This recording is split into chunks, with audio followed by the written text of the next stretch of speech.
안녕하세요.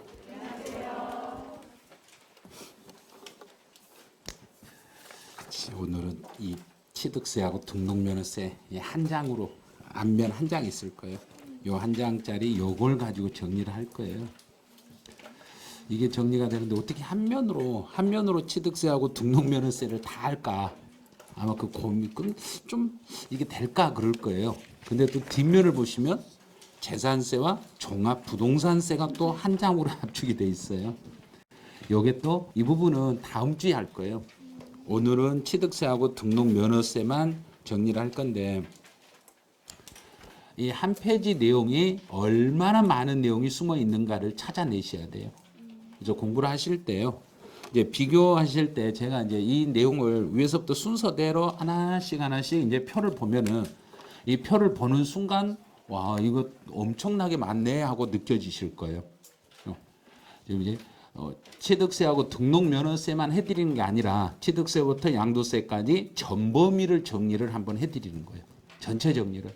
그래서 문제를 풀 때 국세와 지방세를 비교하는 문제가 여기서 한 문제를 출제하고 납세지 지문에서 매년 시험에서 두 줄을 출제해요.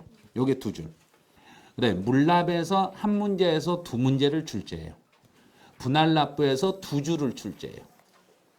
그러면 이 내용만 이해를 하셔도 시험 문제는 3개에서 4개를 맞출 수 있어요. 여기까지만 하셔도. 그러니까 이 범위가 얼마 안 된 것처럼 보이지만 상당히 많다는 걸 알아두셔야 돼요. 그 첫 번째 이제 그 표 위에서부터 순서대로 위에서부터 차근차근 아마 내리면서 보면 돼요. 첫 번째는 국세와 지방세 2개만 연습을 하는 거예요.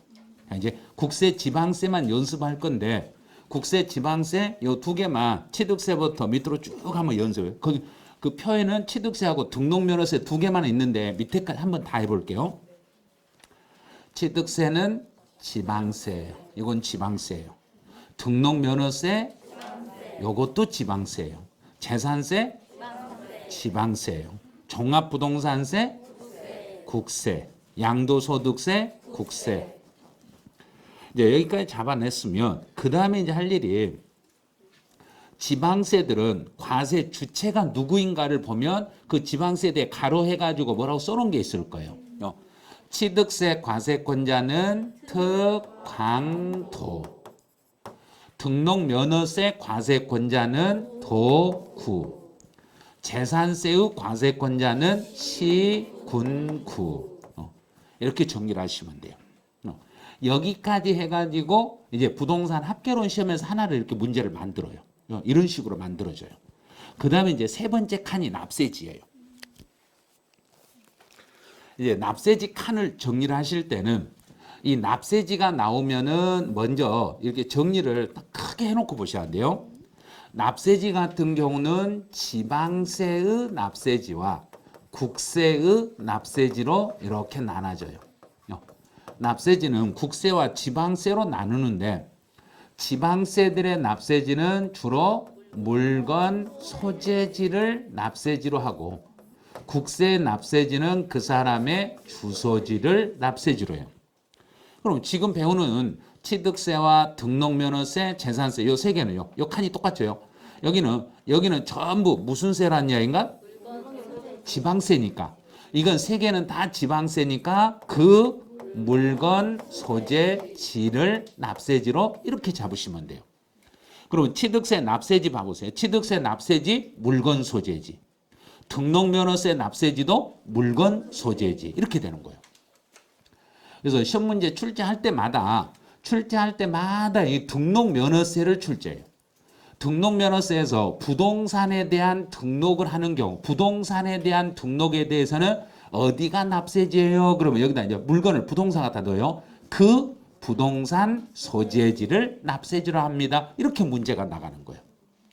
재산세도 지방세니까 재산세도 그 물건 소재지를 납세지로 합니다. 그러면 이제 종합부동산세와 양도소득세는 요거는 국세네요. 국세니까 국세들의 납세지는 주소지를 납세지로 이렇게 가는 거예요. 국세니까. 그래서 시험 문제 내면 주로 등록면허세 납세지하고 종합부동산세 납세지 여기를 주로 많이 내요. 그래서 지방세에서 한 주를 내고 국세에서 한 주를 출제해요. 이런 식으로. 이제 납세지까지 잡아냈어요. 그럼 납세지 바로 밑에 칸에 보시면 물납이라는 게 있어요. 자, 물납. 물납은 우리가 알고 있는 세금들 중에서 물납은 누구밖에 물납이 안 된다 그랬냐면 재산세만 되는 거예요. 이렇게. 재산세만 물납이 되고 취득세나 등록면허세는 물납이 안 돼요. 그리고 이제 물납은 거기에 물납이라는 글자가 있으면 바로 옆에다가 재산세만 가능 이렇게 써보시면 돼요. 한번 써보시면. 물납 바로 옆에다가 재산세만 가능하고 써보세요. 그럼 재산세만 가능이니까 재산세만 가능했으니까 취득세나 등록면허세는 물납 신청이 안 된다. 안 된다. 그러면 종합부동산세나 양도소득세도 물납 신청은 안 되는 거예요. 그래서 종합부동산세나 양도소득세도 물납 신청이 안 됩니다. 그래서 물납은 오로지 누구밖에 안 된다 그런가요? 재산세 딱 하나밖에 안 됩니다. 재산세만 물납을 할 수 있고 나머지는 하나도 안 됩니다. 그래요. 이제 분할납부로 내려보세요. 바로 밑에 칸에 이제 분할납부예요. 그럼 분할납부는 이 표에서 전체적으로 해볼게요. 분할납부는 어디가 가능해요? 물어보면 재산세, 종합부동산세, 양도소득세가 여기에 분할납부가 돼요. 그러면 취득세나 등록면허세는 분할납부가 안 됩니다. 그래서 취득세와 등록면허세는 분할납부에가 X라고 돼 있는 거예요. 그럼 이제 여기까지 배웠으면 이제 한 단계를 더 들어가 봐요. 이제 여기서 재산세 같은 경우에 재산세는 물납을 신청하려면 얼마가 넘어야만 물납을 신청할 수 있냐면 1,000만 원이 초과되면 물납 신청이 돼요. 분할납부는 재산세 같은 경우는 250만 원을 초과해야만 분할납부를 신청할 수 있어요. 근데 종합부동산세도 250만 원을 초과하면은 분할납부를 신청할 수 있어요. 근데 양도소득세는 1,000만 원을 초과하면 1,000만 원을 초과하면 분할납부를 신청할 수 있어요. 그다음에 이제 재산세는 250만 원을 초과하고 분할은 개월수를 보면 2개월 이내 기간 동안 분할할 수 있고 종합부동산세는 6개월 이내 기간 동안 분할할 수 있고 양도소득세는 2개월 이내 기간 동안 분할할 수 있습니다. 이렇게 잡는 거예요. 그 다음에 또 하나는 분할납부를 할 때 양도소득세 이 1,000만 원이라는 것은 예정신고 때도 1,000만 원 초과되면 분할납부를 할 수 있습니다. 이렇게 가는 거예요. 여기까지가 이렇게 정리를 하셔야만이 시험 문제 3개에서 4개를 맞출 수 있어요. 이렇게 하셔야 돼요. 그냥 단순히 X 그러고 넘어가 버리면 안 돼요. 전체적으로 정리를 다 하셔야 돼요. 이만큼 많이 정리를 하셔도 그래도 시험 볼 때는 부족해요. 시험 볼 때는 여기에다가 조금 더 깊이 들어가야만 문제를 풀 수가 있어요. 조금 더 들어가야만 문제를 풀 수 있어요. 자, 그럼 이제부터는 인세와 물세로 이제 내려가는 거예요. 자, 인세 칸하고 물세 칸으로 이제 내려올까요? 이제 인세는 사람이 중심이 되는 걸 인세라 하고 물건이 중심이 되는 걸 물세라고 그래요. 그럼 취득세는 물세예요. 등록면허세도 물세. 그럼 거기에서는 이제 인세와 물세 중에 취득세와 등록면허세는 둘 다 어디에가 동그라미가 돼 있는가? 물세에만 동그라미가 돼 있는 거예요. 두 개는. 이제 두 개를 잡았으면 이제 재산세부터 또 밑으로 쭉 내려가 볼게요. 재산세는 인세도 되고 물세도 되고 종합부동산세는 인세, 양도소득세는 인세 이렇게 되는 거예요. 그럼 이제 인세하고 물세는 합산과세와 개별과세로 어떻게 연결되는가 이제 봐요. 그리고 이제 바로 밑에 보면 합산과세와 개별과세로 연결이 돼 있을 거예요. 인세는 합산과세로, 물세는 개별과세로 이렇게 연결됩니다. 그럼 취득세는 물세이기 때문에 개별과세로 가고 등록면허세도 물세이기 때문에 개별과세로 갑니다. 근데 재산세는 인세와 물세인데 재산세는 과세 대상물 중에 어떤 물건만 인세로 간다 그랬냐면 토지만, 토지만 인세예요. 토지만 인세고 토지 이외, 토지를 제외한 나머지는 물세입니다. 그럼 토지는 그 사람이 가진 토지는 합산해서 과세하고 토지를 제외한 나머지는 개별적으로 과세하겠습니다. 그래서 토지는 합산과세고 토지를 제외한 나머지는 개별 과세로 가겠습니다. 그런 거예요. 이제 종합부동산세는 인세이고 합산과세고 양도소득세도 인세이고 합산과세입니다. 그럼 이제 여기서 한 단계 더 들어가 보죠. 종합부동산세는 여기서 합산을 할 때 종합부동산을 합산할 때 나 한 사람 개인별로 합산하는 게 맞는가요? 가족 단위로 합산하는 게 맞겠는가요? 개인별로. 개인별로 합산하겠습니다. 이렇게 개인별로 가는 거예요. 개인별. 그럼 양도소득세도 합산과세인데 여기서 양도소득세는 양도자별로 합산하는데 여기서 합산이라는 것은 매년 1월 1일부터 12월 31일까지 1년 동안 벌어들인 소득을 양도자별로 합산하여 과세하는 게 원칙이에요. 1년치를 합쳐서 계산하겠습니다. 그럼 이게 정리가 되셔야 그래야 문제를 풀 때 어떤 문제를 풀 수 있냐면 이 칸을 풀 수 있어요. 시험 문제가 이제 나중에 이제 다음 주에 재산세 설명할 때 여기 설명을 다시 한번 해드릴 거예요. 재산세는 토지를 제외한 나머지 그랬으니까 만약에 제가 여러 개의 주택을 가지고 있으면 그 주택 한 개씩 계산해라. 주택을 다 더해서 계산해라. 한 개씩이에요. 주택 따로따로 개별적으로 과세하겠습니다. 이렇게 연결하시면 돼요. 그럼 물건을 취득했다. 그럼 1년에 부동산을 여러 번 취득했으면 1년치를 전부 합쳐서 계산해라. 취득할 때마다 계산해라. 취득할 때마다 계산하겠습니다. 이런 식으로 연결하는 거예요.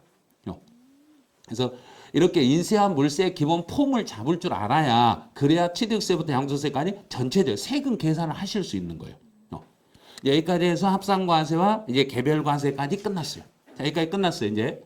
그러면 이제는 바로 밑으로 내려보시면 과세 대상의 판정이라는 게 있어요. 올해 이제 법이 개정된 부분이 있기 때문에 이런 거 신경 좀 써주셔야 돼요. 네, 과세 대상물을 판정을 할 때는 어떻게 하냐면 공부상의 내용과 사실상의 내용이 서로 이렇게 다르면 공부상과 사실이 달랐을 때는 어떻게 판단하는 게 좋겠어요? 하고 물어보면 취득세는 사실에 따라서 판단합니다. 등록면허세는 공부상 현황에 따라서 판단합니다. 그럼 이제 판단 가보죠. 취득세는 사실상 현황이고 등록면허세는 공부상 현황에 따라서 판단하겠습니다. 그래요. 그럼 이제 요 말이 무슨 뜻인지를 알아내야 돼요. 그러면 등록면허세에서는 신고서상에 기재된 금액과 공부상 금액이 상이한 경우에는 무엇을 기준으로 세금을 물린다? 공부상의 금액을 기준으로 물리겠습니다. 이렇게 가는 거예요. 신고서 작성할 때 금액하고 등기부상에 기재된 금액이 달랐을 때는 등기부상에 기재된 금액을 기준으로 세금을 물리겠습니다. 이게 등록면허세예요. 이번에 재산세가 법이 바뀌었어요. 재산세는 공부상과 사실이 서로 상이했을 때는 원칙은 사실상 현황에 따라서 판단합니다. 원칙은 사실에 따라서 판단을 해요. 그런데 공부상과 사실상 현황을 비교해 봤더니 사실상 현황에 따라서 세금을 부과를 했더니 세금이 더 줄어들어 버리면 사실 판단해서 세금을 물렸더니 공부상보다 세금이 더 낮아져 버리면 그때는 사실이 아니라 공부상으로 돌아가야 되는 거예요. 그럼 둘 중에 세금이 작은 걸로 한다? 더 큰 걸로 한다? 큰 걸. 더 높은 걸로 가겠다. 이렇게 되는 거예요. 그래서 종합부동산세도 사실상 현황에 따르겠습니다. 양도소득세도 사실상 현황에 따라서 세금을 부과합니다. 그럼 딱 보는 순간 누구만 공부상으로 가고 있는가요? 등록면허세만 공부상이고 나머지는 전부 사실인데 올해 재산세가 법이 개정이 됐기 때문에 개정된 내용을 다음 주 재산세 설명할 때 조금 더 구체적으로 설명할 거예요. 지금은 이렇게 큰 폼을 생각하세요. 지금 이 폼을 이 정도로 생각을 먼저 하고 계셔야 돼요. 그럼 이제 과세 대상의 판정을 잡아냈어요. 이제부터는 등기 원인으로 가면 등기 원인은 이게 작년 시험 문제 단독 문제로 등록면허세 오답으로 출제했던 지문이에요. 이게 작년에 등록면허세에서 시험에 나왔던 거예요. 상당히 이건 이해하기 힘들어요. 처음 하시면 진짜 힘드실 거예요. 등기를 할 때 등기 원인들이 있어요. 등기부상에 기재될 때 등기 원인, 등기할 때 어떤 이유 때문에 등기를 하냐 이거예요. 그러면 설정이나 변경이나 소멸에 대한 등기를 할 때는 설정과 변경과 소멸에 대한 등기를 할 때는 등록면허세라는 세금으로 과세를 해요. 세금 이름이 등록면허세로 내는 거예요. 그래서 이름을 설정 등기는 등록면허세, 변경 등기도 등록면허세, 소멸 등기도 등록면허세로 세금을 내셔야 돼요. 그런데 취득이나 이전에 대한 등기를 할 때는 여기서 이제 주의하셔야 돼요. 취득이나 이전에 대한 등기를 할 때는 원칙은 취득해서 등기하거나 이전해서 등기할 때 원칙은 취득세라는 세금으로 물려야 돼요. 이게 취득세예요. 그럼 이제 등기 원인 가보죠. 등기 원인은 취득세에서는 무엇과 뭐 두 가지라고 써놨는가? 그렇죠. 취득과 이전에 대해서는 취득세로 과세하는 거예요. 그 다음에 오른쪽으로 가보세요. 설정과 변경과 소멸에 대한 등기를 할 때는 등록면허세라는 세금으로 과세를 하게 되는 거예요. 그런데 이제 문제가 있어요.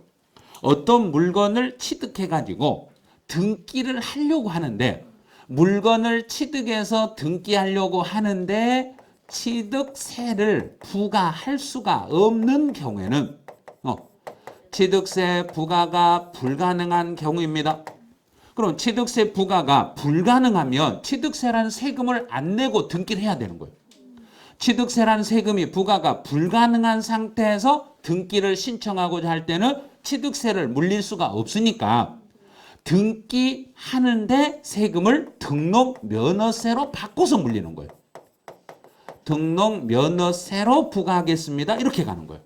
그럼 여기서 한 가지 주의할 게 물건을 취득이나 이전해서 등기할 때는 원칙은 무슨 세로 가야만 됐었는데 취득세로 가야 되는데 취득세 부과가 불가능하니까 무슨 세로 바꿔서만 하겠다.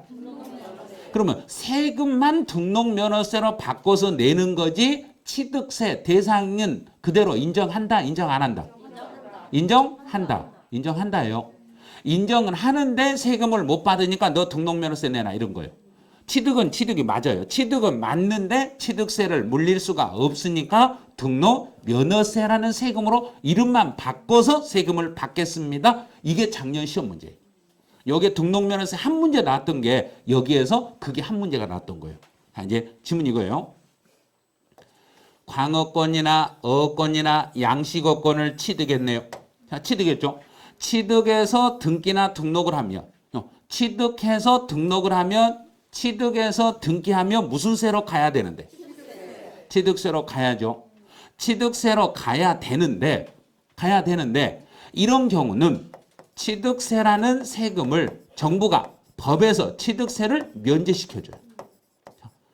정부가 법에서 취득세를 면제시켜요. 그럼 취득세를 면제시켰으니까 취득세를 부과할 수 있다 없다? 없다. 취득세 부과가 불가능하니까 이런 경우에 등록을 할 때는 대신 이름을 무슨 세로 바꿔서 받는다? 그렇죠. 등록면허세로 바꿔서 받는 것뿐이에요. 그러면 여기서 이제 착각하시는 게 뭘 많이 착각하냐면 그러면 광어권이나 어권이나 양식어권은 취득세 대상은 아니시죠? 이렇게 물어봐요.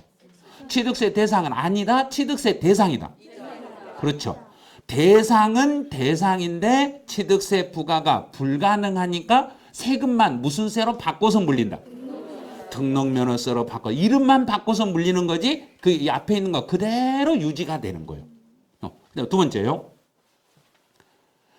외국인 소유 물건을 등록할 때, 그럼 외국인 물건을 우리나라로 가지고 들어올 때, 외국인 물건을 우리나라로 가지고 들어올 때 이미 세관에서 취득세라는 세금을 받았다, 안 받았다? 자, 취득세. 물건 들고 제가 세관 들어오면 그냥 당신 거 아니니까 그냥 가지고 나가세요 그런가? 돈 내고 가세요 그런가? 돈 내고. 자, 취득세 물려요. 자, 여기서 세관을 취득세를 부과해요. 그런데 취득세를 부과하는데 이 경우는 세관에서 등기까지 포함해서 취득세를 물리는가? 등기는 빼고 물렸는가? 그렇죠. 세관은 등기하는 기관이 아니에요. 세관에서는 등기부는 제외하고 취득세를 물렸던 거예요. 등기부를 제외하고 취득세를 물리고 외국인 물건을 가지고 우리나라로 들어와서 등록을 할 때 이미 세관에서 등기 빼고 나머지 취득세는 이미 받아버렸으니까 이미 취득세를 받았으니까 또다시 취득세란 이름으로 이중으로 또 받는다 못 받는다? 그렇죠. 못 받죠.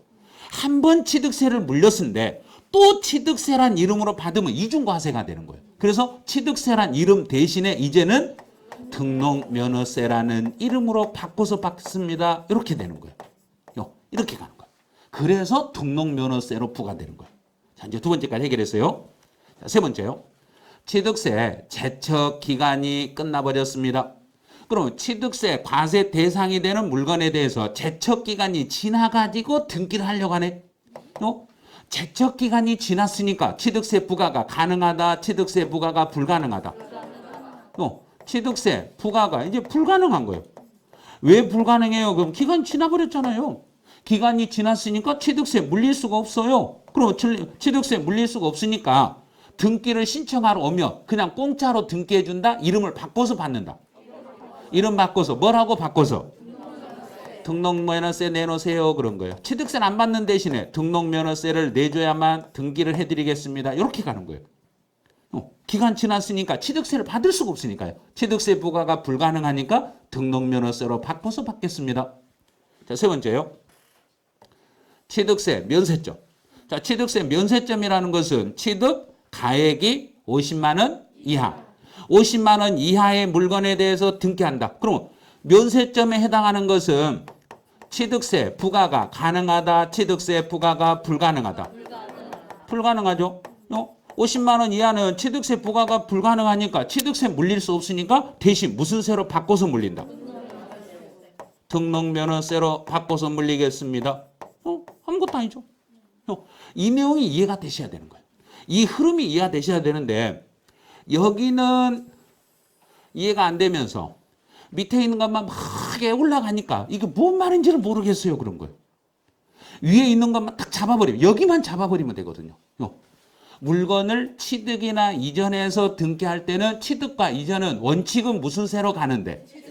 취득세로 가는데 취득세 부과가 불가능하니까 취득세란 이름으로 세금을 물리지 못하니까 이름만 무슨 세로 바꿔서 물린다. 등록면허세로 그냥 바꿔서 물리는 거예요. 왜? 등기할 때 종이값을 받아야 되니까. 그래서 어쩔 수 없이 등록면허세로 바꿔서 세금을 물리겠습니다. 그래서 작년 시험 문제는 여기가 정답으로 출제됐던 거예요. 그래서 작년 제가 공부하신 분들에게 요 4개 중에 하나는 반드시 시험에 나올 거예요 그랬는데 여기 나왔어요. 그럼 올해 이제 33회 공부하신 분들에게는 이제는 안 나올 거예요 그래요. 이렇게 설명해 놓고 안 나온다고 그래요. 예? 그래도 공부는 하셔야 돼요. 왜냐하면 등록면허세하고 취득세하고 비교 설명할 때 이게 무지 중요한 내용이거든요. 이 내용이 진짜로 중요한 내용이에요. 취득과 이전에 대한 등기할 때는 무슨 세로 세금을 물려야 되고? 취득세로 물려야 돼요. 그런데 취득세를 부과할 수가 없는 상황이 되면 그때는 대신 무슨 세로 물리겠다? 등록면허세로 물리겠다. 이렇게 되는 거예요. 그러니까 취득세하고 등록면허세를 서로 비교해봐야만 종합문제로 이렇게 문제를 풀 수 있는 거예요. 그래서 쉬운 것처럼 보이지만 상당히 까다로운 것들이에요. 자, 그러면 등기 원인은 이제 잡아냈어요. 자, 이제 납세 의무자로 가보죠. 납세 의무자는 취득세요. 취득세 납세 의무자는 누구예요? 그러면 그 물건을 무엇한 사람이에요? 그러면 된가? 그렇죠. 취득. 그 물건을 취득하는 자예요. 그럼 여기서 취득이라는 것은 이제 요 취득이라는 것은 등기나 등록을 꼭 하면 그런다? 안 해도 상관없다. 안 해도 상관없죠. 그러면 등기를 했던 안 했던 그 물건의 소유권을 주장할 수 있는 그 사람이 납세 의무를 지겠습니다. 소유권을 주장할 수 있는 그 사람이 누구인지 그 사람을 찾는 거예요. 그럼 이제 그걸 보면 사실상 취득자라는 것은 소유권을 주장한 사람 그 사람이에요. 여기서 사실 취득한 사람이다 이 말은 소유권을 주장할 수 있는 자 이 사람을 찾는 거예요. 누가 소유권을 주장하는가? 그럼 소유권을 주장할 때 반드시 등기나 등록을 꼭 한 사람을 찾아라? 안 해도 상관없다. 안 해도 상관없는 거예요. 자, 지금부터 이제 소유권 주장하는 사람인지 지금부터 이제 찾는 거예요. 자, 주체 구조부 이외의 자가 그러면 건물주가 아닌 다른 사람이 내 건물에다가 뭔가를 설치하더라도 그 건물의 값어치가 올라갔을 때 납세 의무는 누구에게 물려요? 그러면 설치한 사람이다? 건물 주인이다. 건물 주인. 건물 주인을 주체 구조부 취득자라고 합니다. 이렇게 되는 거예요.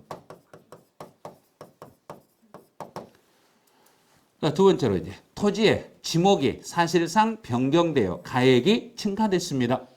지목을 변경했어요. 방금 설명했어요. 근데 방금 설명한 것을 또 엉터리로 대답하신 분이 분명히 있을 거예요. 자, 믿고 한번 해볼게요. 변경해서 내가 물건을 변경해요. 어떤 물건을 변경해서 등기할 때는 취득세를 물려라, 등록면허세를 물려라. 자, 혹시라도 입에서 엉터리가 나오신 분을 위해서 제가 보여드릴게요. 자, 변경해서 등기할 때는 무슨 세를 물린다? 등록면허세. 근데 토지의 지목을 변경해서 가액이 증가됐으니까 등기를 포함해서 취득세를 물린다. 등기를 빼고 취득세를 물린다. 자, 다시 가네요. 계속 엉터리로 말하실 거예요. 계속 엉터리로 말. 변경 등기는 취득세다, 등록면허세다. 등록면허세니까 변경했을 때는 등기를 포함해서 취득세를 물린다. 등기는 빼고 취득세 물린다. 등기 빼고 등기부는 등록면허세로 가니까 이게 이해가 거의 안 돼요. 이게 이해가 돼버리면 문제는 그냥 100% 다 맞춰버린 거예요. 근데 이게 이해가 안 되니까 아니 또 여기서 이게 무슨 말을 하는데 왜 자꾸 취득세라고 했다가 자꾸 등록면허세 이랬다 저랬다 한가요? 막 그래요. 제가 이랬다 저랬다 한 거 아니에요. 저는 네? 분명히 변경해서 등기할 때는 무슨 세로? 등록면허세로. 변경해서 가액 증가분에 대해서는 무슨 세로? 취득세로. 달라요. 지목을 변경해서 가액이 증가되면 취득세로. 취득세를 물릴 때 등기까지 포함해서 취득세다. 등기는 빼고 취득세다. 그렇죠. 등기는 빼고. 왜? 변경 등기는 무슨 세로 물리면 되니까? 등록면허세. 그래서 우리가 본 강의 시간에 이런 걸 배웠죠. 토지의 지목을 변경했을 때는 변경할 때마다 일건당 등록면허세 얼마씩 물린다? 6,000원. 그건 6,000원밖에 안 물려요. 등록면허세는. 그럼 취득세는 지목을 변경하여 가액이 증가되면 가액 증가분에 대해서만 취득세를 내는데 이 변경 시점에 소유자에게 취득세를 물리는 거예요. 그러면 여기서 변경 시점에 소유자에게 취득세를 물리는데 취득세는 등기를 포함해서 취득세다. 등기는 빼고 취득세다. 등기 빼고 물리니까 등기를 빼고 취득세를 물리니까 가액 증가분에 대해서는 세율을 특례 세율로 물리는 거예요. 특별한 세율로 물리는데 중과 기준세율을 뺀 세율로 물린다. 중과 기준세율로 물린다. 중과 기준세율로 물린다. 중과기준세율이라는 게, 요 중과기준세율이라는 게 등기를 포함한 그 세율이다, 등기 뺀 세율이다. 등기하고 상관없는 2%만 물리는 거예요. 등기는 빼고 2%. 그래서 중과기준세율로 물리겠습니다. 이렇게 가는 거예요. 이렇게까지 시험 문제가 나오는 거예요. 그래서 처음에 하시는 분들은 그냥 단순하게 공부하면 무지 재밌거든요. 근데 조금 더 깊이 들어가면 세법이 와 이거 너무 어렵네요. 그래요. 진짜 복잡해져요 이게. 외국인 소유의 외국인 물건을 수입했어요. 외국인 물건을 우리나라로 수입해서 가지고 들어오면 세관에서 세금 물린다고 그랬죠. 세관에서 세금을 물리는데 누구에게 물리냐면 수입하는 자. 자, 수입하는 자에게 등기를 포함해서 물린다. 등기는 빼고 물린다. 등기 빼고 무슨 세율로 물린다. 중과기준세율 2%만 물리겠습니다. 나중에 외국인 소유 물건을 우리나라로 가지고 들어와서 나중에 등록을 할 때는 그때는 무슨 세로 돌려서 물린다. 등록면허세라는 세금으로 돌려서 물리겠습니다. 그래요. 이제 상속을 받았어요. 상속을 받았으면 누군가가 사망하면 사망하신 분의 재산은 살아있는 사람 중에서 그중에 한 사람만 자기가 세금을 내는가요? 각자 내는가요? 각자. 상속인 각자가 내겠습니다. 그래요. 상속인 각자예요. 근데 상속인 각자인데 여기서 이제 주의하실 것은 상속인 각자가 세금을 내는데 이때 상속인들은 서로 간에는 연대하여 납부할 책임은 없다, 있다. 자, 연대 책임. 자, 연대 납세 의무라는 게 있을 것인가 없을 것인가를 생각을 해봐야지. 자, 볼게요. 누군가가 사망하면 사망하신 분의 재산을 상속인들이 자기의 지분대로 내야 되는데 누군가는 세금을 안 내고 버텨버리면 나머지 상속인들이 받은 재산가액을 한도로 연대하여 납세 의무가 존재하게 돼 있어요. 연대 책임이 있습니다. 이렇게까지 나가는 거예요. 상속인 각자가 책임을 지되 그 상속인들은 연대하여 납부할 책임이 있습니다. 이제 조합원용으로 부동산을 취득했어요. 조합원들용으로 부동산을 취득했어요. 그리고 조합원용으로 부동산을 취득했으니까 실제 주인은 조합원. 그럼 조합원이 세금을 내게 되는 거예요. 이렇게. 또 시설 대여업자네요. 시설 대여업자. 그럼 대여는 빌려 준 사람을 말하는가? 빌려 쓴 사람을 말하는가? 빌려 준 사람. 빌려준 사람이 어떤 사람이 내가 내 물건을 누군가에게 빌려줬으니까 이 물건의 실제 주인은 빌려준 사람이다. 빌려 쓴 사람이다. 빌려준 사람. 그래서 시설 대여업자가 납세 의무를 지겠습니다. 이렇게 가는 거예요. 그럼 이제 납세 의무자를 다 잡은 거예요. 그러면 시험 문제 나오면 딱 여기를 내는 거예요. 상속. 상속을 받았을 때는 상속에 대해서는 그 상속인 각자가 세금을 내는 거고 여기는 이 표에는 그런 거 없어요. 딱 하나밖에 없어요. 이제 등록면허세 납세의무자로 가보세요. 오른쪽에 이제 등록면허세 납세의무자는 누가 세금을 내요? 그러면 공부상 등록을 하는 사람이에요. 등록을 하는 사람이에요. 이 사람은 등기부상에 뭐 하는 사람이에요? 이 말인가요?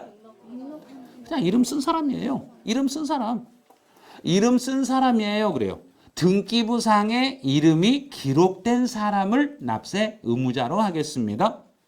그럼 이름을 쓴 사람은 이제 쳐볼게요.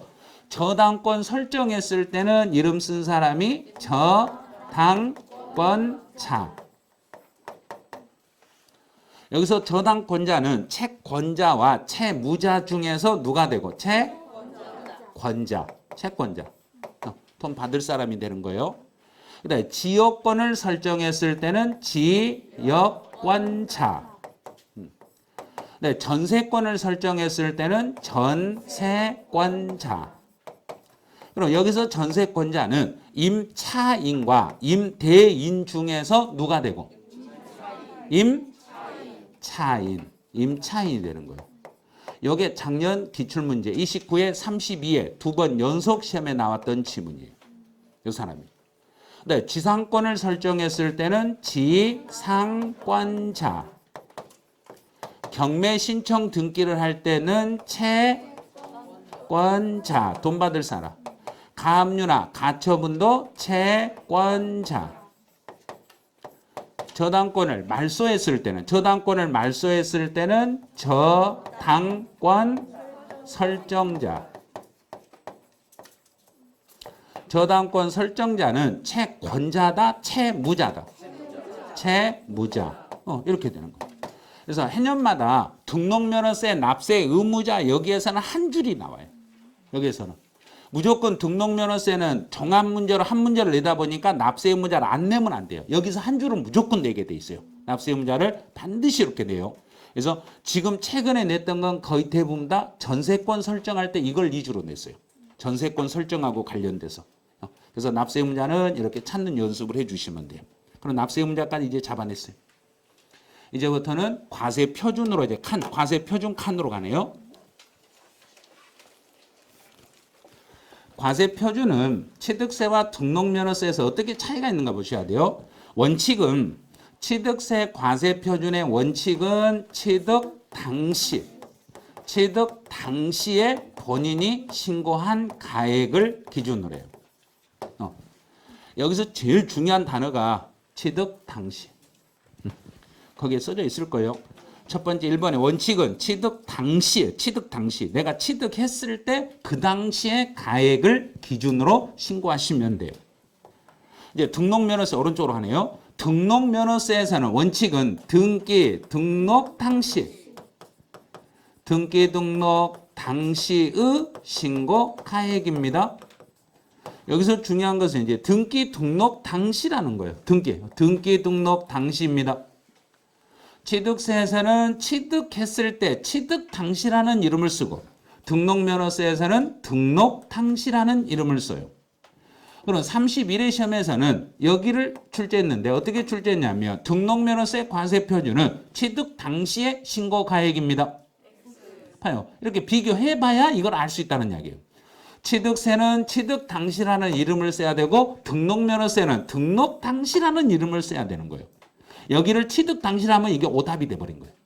앞에 취득세를 등록 당시라고 하면 오답이 돼버린 거예요. 어떻게 쓰는가 이런 걸 잘 구별을 하셔야 돼요. 양쪽에 서로 들어간 단어들이 다르니까. 근데 무신고했을 때는 취득세는 취득 당시의 시가 표준액으로 갑니다.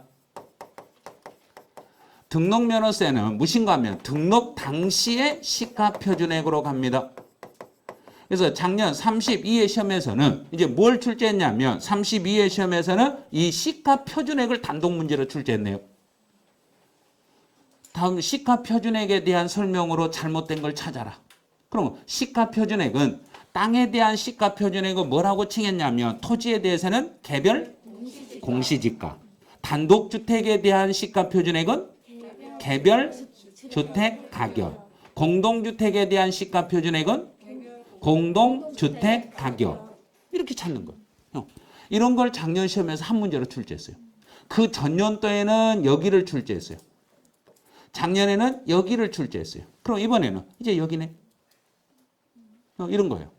그럼 신고가액이 이제는 신고가액 3번이요. 신고가액이 시가 표준액보다 적었을 때 신고가액이 시가 표준액보다 적어버리면 원칙은 원칙 내가 신고한 금액이 있고 정부가 정한 시가 표준액보다 낮아버리면 원칙은 시가 표준액으로 가는 게 원칙이에요. 이게 원칙이에요. 이번 연도까지만 그래요. 내년부터는 이거 바뀌어요. 내년부터는 또 바뀌어요. 그래서 등록면허세도 원칙이 시가 표준액으로 가는 게 원칙이에요. 둘 다 똑같아요. 그런데 예외적인 규정이 있어요. 예외적으로 시가 표준액으로 가는 게 아니라 사실상 취득 가격을 인정하는 게 있습니다. 그러면 사실상 취득 가격을 인정하려면 그러면 이 사실상 가격이라는 이야기는 내가 신고한 금액이 시가 표준액보다 낮았더라도 내가 신고한 걸 인정을 해주려면 그 금액이 객관적으로 증명이 돼 있어야 돼요. 객관적으로 증명이 되면 사실상 취득 가격을 인정하겠습니다. 객관적으로 증명이 됐을 때 한해서는 인정이 돼요. 그러면 등록면허세도 똑같네요. 등록면허세도 여기서도 사실상 취득 가격을 인정을 하려면 이게 인정이 되려면 여기도 객관적으로 증명이 돼 있어야 됩니다. 이 두 개는 양쪽이 둘이 똑같아요. 객관적으로 증명이 된다는 이야기는 누가 그 금액을 확인할 수 있으면 가능하겠다. 국가가. 그러면 객관적으로 증명이 되면 사실상 취득 가격으로 가는데 여기서 국가가 입증할 수 있는 것은 총 5가지가 있습니다. 이렇게 가는 거예요. 그럼 이런 걸 가지고 이제 문제가 만들어지는 거예요. 그럼 이제 첫 번째는 제가 국가로부터 취득했어요. 국가로부터 취득했어요. 왜 국가로부터 취득하면 인정을 해주냐면 그 이유가 있어요. 국가로부터 취득했다는 이야기는 국가가 우리 국민들에게 부동산을 매각했을 때는 매각 사실을 매각일로부터 며칠 안에 매각 사실을 통보하니까 30일 안에 통보하니까 엉터리를 하시면 안 돼요. 다른 사람 피해 가시면 안 돼요. 국가가 물건을 팔아먹었을 때는 국가는 매각일로부터 30일 안에 매각 사실을 지방자치단체에 통보를 해놔야 돼요. 내가 이 금액으로 이 사람한테 팔았다. 그리고 통보해 놓으면 그 사람이 내가 60일 안에 취득세를 신고하면 국가가 그렇게 판 거 나도 알아. 이미 알고 있어. 이렇게 되는 거예요. 그래서 미리서 매각 사실을 통보하는 거예요. 그걸 30일에 시험에서 출제했던 거예요. 여기를. 이렇게 출제해 놓은 거예요. 두 번째는 이제 외국에서 국외 수입. 외국에서 물건을 수입할 때 세관에서 통과할 때 확인되죠. 그러니까 확인되니까 그 금액을 사실로 인정해 주는 거예요.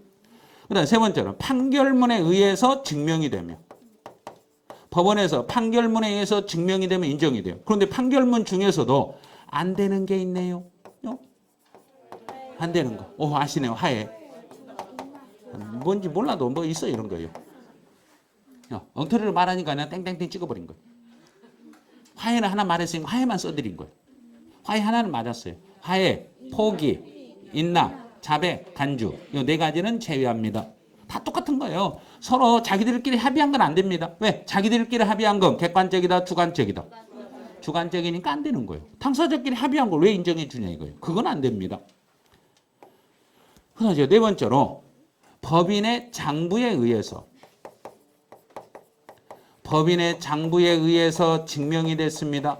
그럼 법인 장부로 증명이 됐다는 이야기는 외부 감사를 받았다, 안 받았다? 받았다. 외부 감사기관에서 감사를 받아가지고 장부에서 확인이 됐으니까 그 금액이 시가표준액보다 낮아도 인정을 해드리겠습니다. 또 마지막에 이제 부동산 거래 사실을 신고하여 그 금액이 검증이 떨어지며 부동산 거래 사실을 신고해서 검증이 이루어지면 이것도 객관적으로 가격이 검증이 됐으니까 사실로 인정하겠습니다. 그런데 2년 전부터 법이 개정이 돼가지고 거래 사실을 신고한 금액이 세무서장으로부터 통보받은 금액보다 더 적어버리며 이 금액이 세무서장이 세무조사를 통해서 확인한 금액보다 검증받은 금액이 적었을 때는 검증받은 금액으로 가라, 통보받은 금액으로 가라. 둘 중에 더 큰 걸로 세금을 물리겠습니다. 그게 2년 전부터 법이 바뀌었던 거예요. 그래서 올해 시험은 바로 이런 걸 낼 차례라는 이야기예요. 그래서 나중에 이제 이걸 다 익히게 될 거예요. 그래서 사실상 취득 가격을 인정하려면 정부 기관에서 객관적으로 이게 증명이 되셔야 돼요.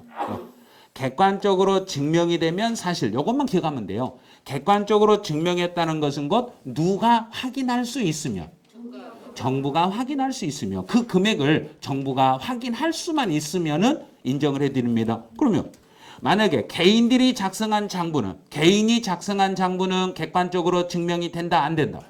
안 되죠. 그래서 개인들이 작성한 장부는 신고 가격이 시가표준액보다 낮아버리면 신고 가격으로 가라, 시가표준액으로 가라. 시가표준액입니다. 이렇게 가는 거죠. 그래서 과세표준을 싹 잡은 거죠. 그런 얘기다 이제. 등록면허세 과세표준에서 특이한 것들 이제 한번 볼 거예요. 자, 이 과세표준에서 등록면허세 과세표준은 등기 등록 당시의 신고 가격인데 이 금액을 뭘로 잡는가? 이 과세표준 여기서 한 줄을 또 출제하는 거예요. 이걸 가지고 등록면허세. 그럼 지상권에 대한 등록면허세 과세표준은 지상권이니까 내 땅 위의 권리에 대한 가격은 공중에 있는 가격을 계산할 수 없으니까 공중 대신 어디 걸 갖다 쓰냐면 밑에 있는 땅의 가격, 부동산 가격을 갖다 쓰겠습니다. 그래서 부동산 가액을 과세 표준으로 하겠습니다. 이제 가등기네요. 가등기는 일반적인 경우는 부동산 가액을 과세 표준으로 하시면 돼요. 네, 담보에 대한 가등기다. 담보에 대한 가등기는 어떻게 해요? 물어보면 채권 금액이죠. 담보는 돈 받을 거니까 채권 금액을 과세 표준으로. 저당권이나 경매 신청이나 가압류나 가처분도 이것도 돈 받을 거니까 채권 금액을 과세 표준으로 하겠습니다. 지역권은 요역지와 승역지가 있는데 둘 중에 나에게 뭔가 편익을 제공을 받으면 세금 내니까 요역지 가액을 과세 표준으로 하겠습니다. 전세권은 세입자가 돈을 자기 돈 받으려고 하니까 전세 금액을 과세 표준으로 하겠습니다. 임차권은 주의하셔야 돼요. 임차권은 월 임대차 금액으로 갑니다. 32회 작년 시험에서는 여기에서 전세 금액 이걸 작년에는 시험에 출제했어요. 이제 이게 최근에 두 번 나온 게 전세 금액이 나왔어요. 그래서 작년에 어떤 식으로 나왔냐면 부동산 금액은 얼마고 전세 금액은 얼마인데 과세 표준이 얼마냐 이렇게 물어봤어요. 부동산 가액은 그 부동산에 대한 가격은 얼마고 내가 전세로 또는 전세 금액은 얼마였을 때 과세 표준이 얼마냐 이렇게 물어본 거예요. 그럼 과세 표준을 잡으려면 부동산 가격으로 잡아라 전세 금액으로 잡아라. 전세 금액을 과세 표준으로 잡아야 돼요. 이걸 한 지문을 또 출제해요. 그럼 과세 표준은 여기까지가 끝나요. 이제 세율로 가보죠. 취득세와 등록면허세의 세율이 있는데 이 세율은 비교를 조금만 하시면 세율은 풀 수 있을 거예요. 네, 취득세와 등록면허세는 둘 다 물세예요. 물세고 개별과세니까 비례세율로 돼요. 비례세율만 나올 수 있고 초과 누진세율은 절대 안 나와요.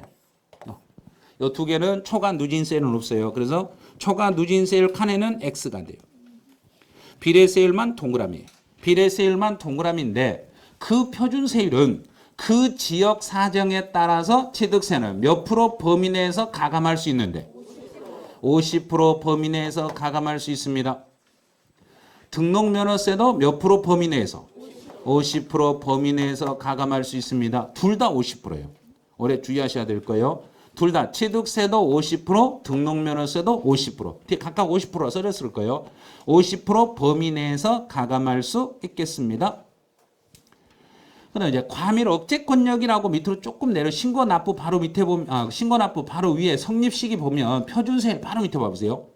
과밀 억제권역이라고 이렇게 과밀이라는 멘트가 보이면 과밀이라는 멘트만 보이면은 취득세에서는 2배로 중과세예요. 취득세에서는 2배로 중과세를 시키면 돼요.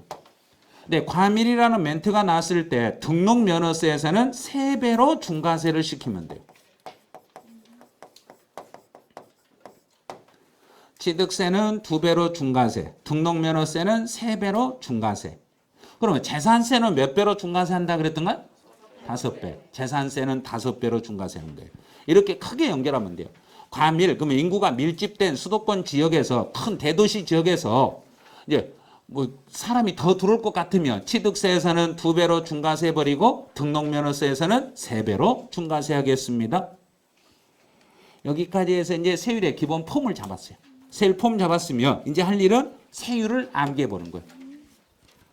왜 갑자기 세율 나오니까 또 갑자기 그러네. 이런 게 나오면 재밌어야 돼요. 공부를 하실 때 세율 같은 거 이거 한 문제 나오면 거저 맞는 거네. 거저 맞는 거네 이래야 돼요. 왜? 3월달 모의고사 보려면 이거 거저 맞아야 돼요. 취득세 세율 이거 안 내는 게 아니라 다 내놨어요. 취득세율 같은 거. 그러면 농지를 유상으로 취득하면 거기 다 들어있어요. 농지를 유상으로 취득하면 3%. 농지가 아닌 걸 유상으로 취득하면 4%. 6억 이하의 주택을 유상으로 취득하면 1%. 9억을 초과한 주택을 유상으로 취득하면 3%. 그다음에 농지를 상속받으면 2.3%. 농지가 아닌 걸 상속을 받으면 2.8%. 개인들이 증여받으면 3.5%. 비영리 사업자가 증여받으면 2.8%. 원시 취득 2.8%. 공유물 분할 2.3%. 봐요. 이렇게 암기하면 한 문제 거저 맞는 거예요. 그냥. 세율에서는 여기에서 한 문제가 나오니까. 요런 걸 써요. 그럼 거기 그대로 다 들어있어요. 다 들어있으니까 하나씩 하나씩 익혀보시면 돼요. 이제 등록면허세네요. 등록면허세 세율은 취득세 부과가 불가능하면 등록면허세로 가니까 취득세 2%씩을 빼버리면 돼요. 소유권 보전 등기는 원시 취득하고 똑같아요. 그럼 원시 취득은 2.8이니까 2% 빼니까 0.8%. 유상 이전에 농지를 유상이면 3%, 농지가 아니면 4%인데 둘 중에 높은 거 4%에서 2% 빼니까 2%. 상속 이전이면 일반적인 경우는 3.5%고 비영리 단체는 2.8인데 더 높은 게 3.5죠. 3.5에서 2를 빼니까 1.5%. 여기 증여가 1.5%. 그다음에 상속은 농지를 상속받으면 2.3, 농지가 아니면 2.8. 둘 중에 높은 게 2.8. 그러면 그 중에 2를 빼니까 0.8. 이렇게 되는 거예요. 이 4개밖에 안 돼요. 여기 세율은. 이 4개만 익히시면 되는 거예요. 그럼 몇 개 안 되는데 자꾸 세율 나오면 세율 저거 어떻게 하지 막 그래요. 그 숫자 몇 개도 안 되는 거. 그리고 소유권 보전 등기는 0.8. 유상 이전 2%. 상속 이전 0.8. 증여 이전 1.5. 얼마 안 됐잖아요. 그 다음에 이제 과세 표준은 여기 칸에 있는 여기를 과세 표준을 공부를 잘 해놓으셔야 돼요. 과세 표준은요. 그래서 지상권은 부동산 가액. 부동산 가액을 과세 표준으로 합니다. 저당권에 대해서는 채권 금액. 지역권은 요역지 가액. 전세권은 전세 금액. 임차권은 월 임대차 금액. 네, 경매 신청이나 가압류, 가처분은 채권 금액. 네, 가등기는 일반적인 가등기는 부동산 가액. 만약에 담보에 대한 가등기다 그러면 채권 금액. 이 과세 표준을 공부를 하셔야 되는 게 여기는요. 그래서 등록면허세는 세율은 요 4개만 공부하셔도 되고 여기만 하셔도 되고 과세 표준은 지상권부터 가등기까지 과세 표준을 공부를 해 주셔야 돼요. 이렇게 해야만 지문을 풀 수가 있어요. 이제 여기까지 해 놓으시면 여기까지 하시면 이제 세율까지가 딱 끝나요. 세율까지 끝나면 여기까지 끝나면 1시간이 딱 끝나요. 딱 50분이면 딱 끝나요. 여기까지가. 그다음에 이제 성립 시기부터 마지막까지가 한 40분에서 45분 정도 하면 딱 끝나요. 예. 그래서 이 표 한 장이 한 2시간 정도 설명하면 딱 끝나게 돼 있어요. 그래서 취득세하고 등록면허세를 2시간 정도 이렇게 비교하면 어느 정도 폼을 잡을 수가 있어요. 근데 이 한 장 가지고 하려니까 와 너무 힘든데요 그럴 거예요. 전체적인 내용으로 봐야 되는데 그래서 전체 내용으로 이렇게 보려면 제가 자료를 PPT 자료를 올려는 드렸어요. 근데 출력을 하실 때 출력을 할 때 보면 전부 다 색깔이 있는 걸로 다 출력이 나버리니까 힘들어요. 막 그래요. 근데 그걸 어떻게 하시면 되냐면 인쇄 키를 누를 때 흑백으로 인쇄하시면 돼요. 인쇄 기능키에다 흑백으로 설정해놓고 누르면 그냥 이렇게 종이처럼 나와요. 이렇게 이런 식으로. 예? 선생님 저 못해요. 선생님 해주세요. 그럼 제가 어떻게 출력해줘요? 집에까지 가서 해드릴 수가 없잖아요. 본인이 직접 하셔야지. 예? 그래서 여기까지 하시고 잠깐 쉬었다가 이제 성립 시기부터 다시 나머지 정리해 드릴게요.